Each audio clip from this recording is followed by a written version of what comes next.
5 years ago, when we moved into our house, I had an idea. What if we had a room in this house in which everything declared the glory of God?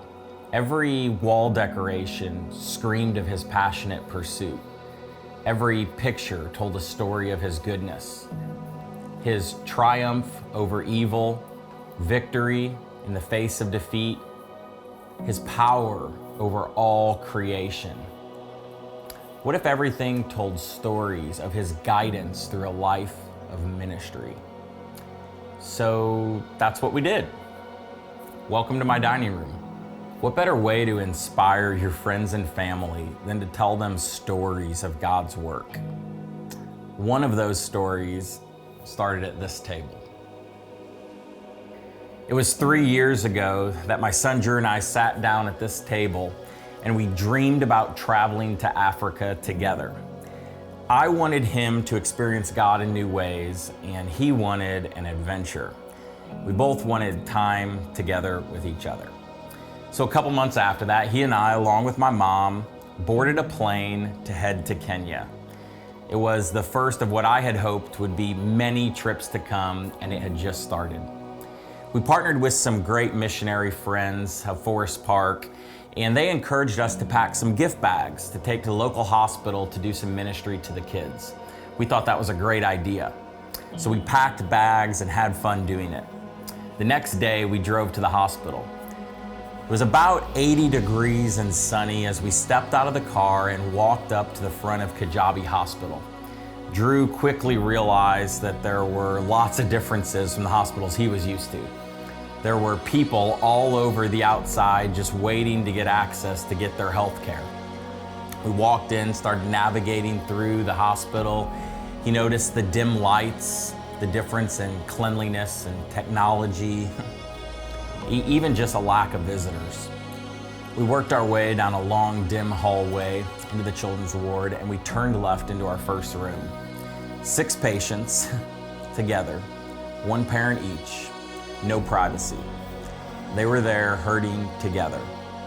We made our way from bed to bed, longing to offer them some sort of hope that we find in the gospel through the way God had led us to love our hurting brothers and sisters. I knew something special was about to happen when my 8-year-old son's eyes met those of a boy that appeared to be his same age. So many similarities, but one glaring difference. As my son stood over the bed, a boy from halfway across the world sat in it. He was in surgery less than 24 hours earlier to remove his leg. Drew knew that a physical disability in this country, like in so many others, could lead this young boy to a lifetime of begging. Opportunities don't come easy to people with special needs. The boy's father explained to us what had happened. The boy had an injury to his leg that got infected. They went to their local Maasai doctor, which didn't have a lot of education, and he told them that the boy would need to have a tourniquet put on his leg. Needless to say, when they arrived at the hospital days later, it was too late. It was easy for our team to feel like we'd been sucker punched in the gut, but it was in that difficult moment as we struggled that the boy smiled. Drew offered him the gift bag that we had packed. These candies and toys really were a special treat to him. God's love has the ability to transform a really difficult situation and even take us far beyond what we'd ever dreamed about. As our group stood over the bed that the father and son sat in, we prayed. A prayer led by one 8-year-old boy and 4 another. I'd be lying if I told you I didn't tear up. It's a powerful moment for a father to see his son step forward in ministry.